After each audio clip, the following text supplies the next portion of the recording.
Patricia is driving her car. Up ahead, she sees a wall. She eases on the brakes and comes to a gentle halt.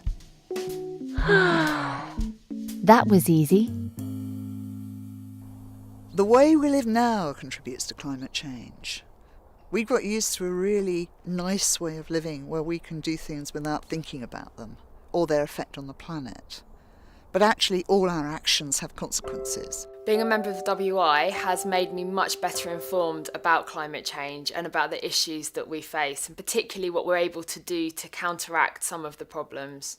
Combating climate change actually comes down to thinking a bit about the way we live and what makes us happy.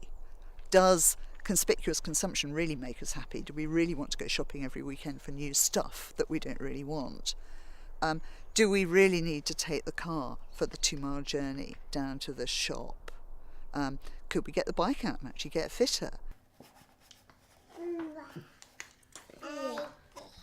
Now, what are we doing? My son Elliot, who's 3, it's his weekly job to take the kitchen scraps from the caddy to the wormery in the garden with his father, and they add the new food there and mix it around and just check that the worms are happy and doing their job. So that happens each weekend, and Elliot is also very confident about what rubbish goes in the bin and what we recycle into our pink bag.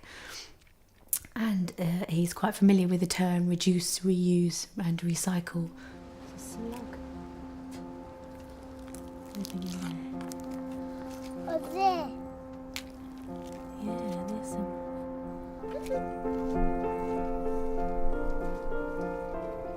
I think there are 2 really important elements in building houses like this, and one is to reduce consumption.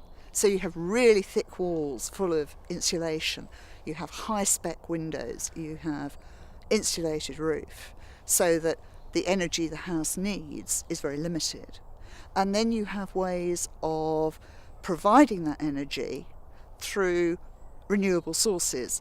So we've tried to balance the inputs and the outputs in this new house.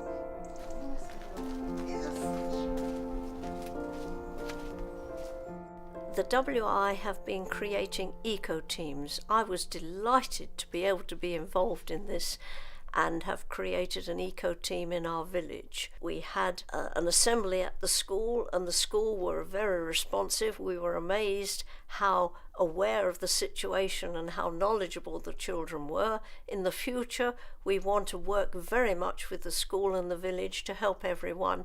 We are a community, a small village, and being that, it's very important to work together and very much easier than in large towns. People may not be able to do everything. Living in the flat that I do, I can't change my windows because it's listed, so I can't have double glazing. But I live in central London, so I'm lucky that I can walk to almost every amenity that I need. I barely ever have to use the car. So everyone should just work with the hand that they're dealt. I love being a member of the WI because it is educating me about issues that I was aware of, but perhaps I didn't have that much information about. People get really concerned and they say that if China's opening a couple of power stations a week and putting loads more CO2 into the atmosphere, then what can they do? Now, we can't stop other countries developing.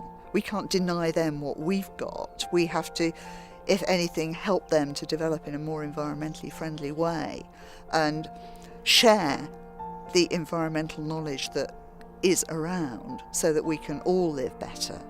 It is much easier to stick to the way that you've always done things.